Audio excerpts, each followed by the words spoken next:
শেষ শেষ।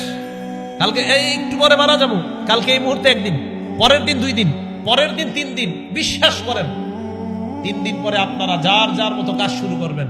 4 দিনের দিন আর ইবনে হাবিবের জন্য কিছু একটা করা দরকার। আচ্ছা 7 দিনের দিন ভুলে গেছেন।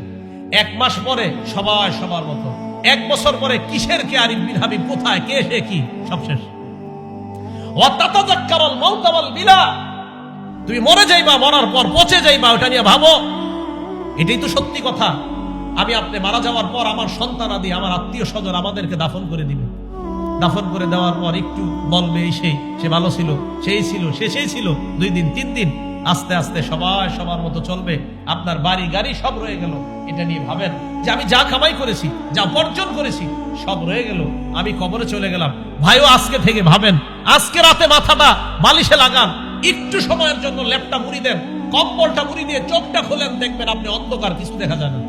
চোখ খোলেন, ল্যাপ মুড়ি দিয়ে, কাঁথা মুড়ি দিয়ে চোখ খোলেন, লাইট অফ, দেখবেন কিছু দেখা যায় না। তখন ভাববেন, আচ্ছা আমার লাশটা কবরে রাখলো কামরাঙ্গীরচরের জনগণ, রাখার পর আমার লাশের উপরে বাঁশ দিল, বাঁশ দেওয়ার উপরে আবার মাটি দিল। আচ্ছা আমি তো কিছু দেখতে পাবো না।